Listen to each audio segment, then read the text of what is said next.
Mistake with the Alpha Chapter 113. Jalen's point of view. Allison's thought might be evil towards Sam, but nothing pointed her as the culprit. It just showed that she was really happy that this was happening. I was really stuck in the middle of all these happenings. Then Alvin's father stepped out. Immediately, Alvin's face turned to a scowl. He didn't know what his father had to say to all these. It's not as if he got himself involved in the past. There was a time he even told me to follow my heart and not what others say. Your Highness, I only have one question to ask, he said to Brock. He didn't even face me at all. She's been sent to Hades' prison for a while now. How come she looks so fresh like someone who is in paradise, if she's not truly a witch? Alvin's father's question wasn't biased at all. I had made sure to take care of Sam very well. She's pregnant, and I wouldn't want anything to happen to her. I respect Alvin's father a lot because he's a man of wisdom. Him coming out to say this, meaning he had thought about it over and over again. Because since we know the Hades, only the strong survive it, and even in their surviving, they will look like someone whom the gods have struck. But look at her. She's none of that. He pointed at Sam. I looked at that beautiful woman there. If not for what is happening, a lot of male here would have wanted to have her. Everyone starts to murmur at what Alvin's father said. I then noticed that Alvin and his father were exchanging looks. I then saw that Alvin was mind-linking his father to stay out of the issue, but the man was proving stubborn. I was the one who took her out of the Hades' prison, I said blankly. Loud murmuring started from the crowd, and even Sam looked at me with shock. Her pink lips slightly opened. She didn't expect me to say that. Silence. Brock growled. I know that your thoughts are that I'm a very irresponsible alpha. Not that you aren't right. You thought that I deceived you. Not a lie. I paused. They were all concentrating on me. Remember, I've always put you all first in everything I do? Since I was born, to the time I attained alphahood, even till now, your priorities are my priorities. I've never placed myself above you. But then, this woman you all want me to burn is the only thing that gives me joy. I've never experienced the kind of joy I've experienced when I'm with her before now. I paused, looked at the people, and then at Sam. Everywhere was so silent. People were thinking.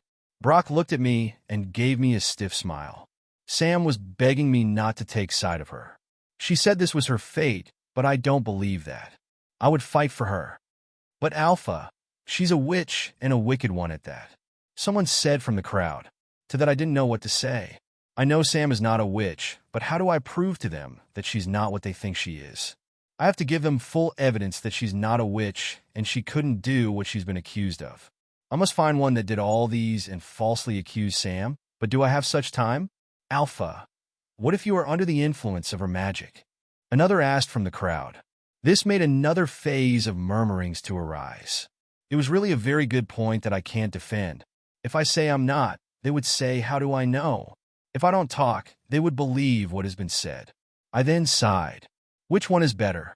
A life filled with sadness without magic, or a life filled with joy that was instigated by magic?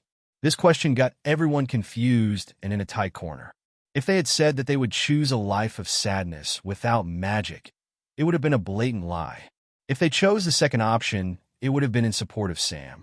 So everyone was silently thinking so hard in their heart.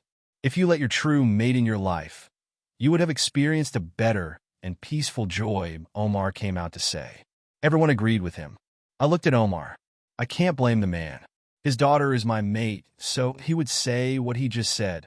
He's a father that has his daughter's interest at heart. Son, once she's dead, all your love for the witch will disappear and you'll be free from her spell. Your mother and the rest will be able to wake up.